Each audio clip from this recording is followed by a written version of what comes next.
Right breaking news చూస్తున్నాం. CM Revanth Reddy అధ్యక్షతన రేపు కాంగ్రెస్ శాసనసభ పక్ష సమావేశం జరగనుంది. తెలంగాణ కోటాలో రాజ్యసభ స్థానానికి సీనియర్ నేత కె కేశవరావు రాజీనామా చేయడంతో వచ్చే నెల 3న ఉప ఎన్నిక జరగనుంది. ఎన్నికల్లో కాంగ్రెస్ తరఫున ఆ పార్టీ జాతీయ అధికార ప్రతినిధి అభిషేక్ సాంఘ్వి అభ్యర్థిత్వాన్ని ఇటీవల హైకమాండ్ ధృవీకరించింది. దీంతో ఈ స్థానంలో అభిషేక్ను గెలిపించడమే సీఎల్పీ సమావేశంలో ప్రధాన ఎజెండా. దీంతో పాటు రానున్న స్థానిక సంస్థల ఎన్నికలు, ఈ రాష్ట్రంలోని తాజా పరిస్థితులు, సంక్షేమ పథకాలపై చర్చిస్తారని తెలిసింది.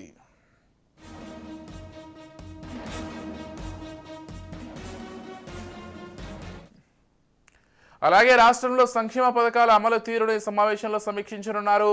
సీఎం రేవంత్ రెడ్డితో కాంగ్రెస్ రాజ్యసభ అభ్యర్థి అభిషేక్ మను సాంఘ్వి భేటీ అయ్యారు.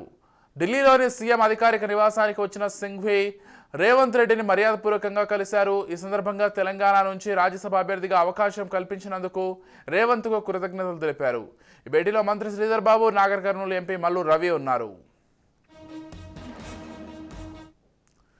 రైట్, ఇదే అంశానికి సంబంధించి మరింత సమాచారం ఇచ్చడానికి మా ప్రతినిధి తేజ ఫోన్ ద్వారా సిద్ధంగా ఉన్నారు. రైట్, చెప్పండి తేజ, మొత్తంగా ఏదైతే లోక్సభ విపక్ష నేత రాహుల్ గాంధీ సంబంధించి ఆయన ఈ తెలంగాణకు సంబంధించి ప్రధానంగా కె కేశవరావు రాజీనామా చేయడంతో కొత్త వాళ్ళని అక్కడ నిలబెడుతున్నట్లుగా తెలుస్తోంది. దీనికి సంబంధించిన పూర్తి డీటెయిల్స్ ఏంటి, అసలు ఈ భేటీలో ఏ అంశాలు ప్రధానంగా చర్చకు రానున్నాయి?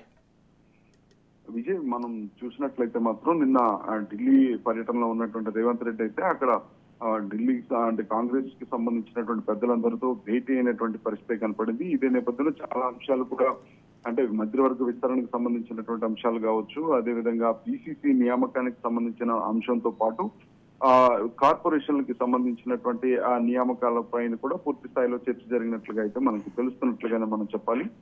ఇదే నేపథ్యంలో మొత్తంగా అంటే కేశవరావు ఇక్కడ రాజీనామా చేసినటువంటి పరిస్థితులు కనిపించినటువంటి నేపథ్యంలో ఆ స్థానం ఖాళీగా ఉన్నటువంటి పరిస్థితి కనపడింది. ఇదే నేపథ్యంలో రాజ్యసభ ఎన్నికల్లో అంటే అభిషేక్ సంఘ్వికి అవకాశం కల్పించాలంటూ కూడా అభిషేక్ సంఘ్వి ఇటు రేవంత్ రెడ్డితో కూడా భేటీ అయినటువంటి పరిస్థితి కనపడింది. దీనిపైన ఆయన అవకాశం ఇచ్చినటువంటి నేపథ్యంలో కూడా సీఎం రేవంత్ రెడ్డికి కృతజ్ఞతలు తెలిపినటువంటి పరిస్థితి కానీ కనపడింది. మరి కాసేపట్లో అయితే మాత్రం ముఖ్యమంత్రి రేవంత్ రెడ్డి ఢిల్లీ పర్యటన ముగించుకున్నారు. ఢిల్లీ పర్యటన ముగిసినటువంటి నేపథ్యంలో ఆయన హైదరాబాద్ కు చేరుకుంటారు. అనంతరం ఆయన నివాసంలో ఇక్కడ ప్రధానమైనటువంటి కొంతమంది ముఖ్య అధికారులతో కూడా ఆయన భేటీ కాబోతున్నారు. ఇక పూర్తిగా పరిపాలన పైన అయితే మాత్రం ఫోకస్ పెట్టబోతున్నారు. ఇప్పటికే ఇటు అమెరికా పర్యటన, అదేవిధంగా సౌత్ కొరియా పర్యటనకు వెళ్ళొచ్చినటువంటి పరిస్థితులు కనపడ్డాయి. అనంతరం ఢిల్లీలో కూడా ఢిల్లీ ఏఐసిసి పెద్దలతో కూడా భేటీ జరిగినటువంటి పరిస్థితి ఉన్నటువంటి నేపథ్యంలో ఇక పూర్తిగా పరిపాలన పైన అయితే మాత్రం ఇటు రేవంత్ రెడ్డి ఫోకస్ పెట్టినట్లుగానే చెప్పాలి. ఇదే నేపథ్యంలో మొత్తంగా ఉన్నటువంటి ఈ రోజు ఆయన నివాసంలో ముఖ్య అధికారులందరితో కూడా భేటీ అవుతారు. ఇక స్థానిక సంస్థల ఎన్నికల పైన కూడా చర్చ జరిగేటువంటి అవకాశం కనిపిస్తుంది. దానిపైన కూడా ఒక సమీక్ష సమావేశం కూడా నిర్వహించబోతున్నారు. ఇక రేపు శాసనసభ పక్ష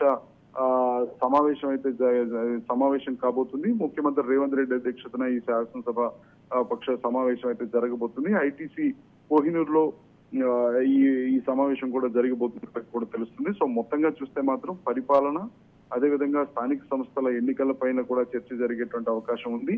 మొత్తంగా పిసిసి నియామకం పైన కూడా ప్రధానంగా చర్చ జరిగేటువంటి అవకాశం ఉంది. పరిపాలన పైన అయితే మాత్రం ఇక పూర్తి స్థాయిలో ఫోకస్ పెట్టారు రేవంత్ రెడ్డి.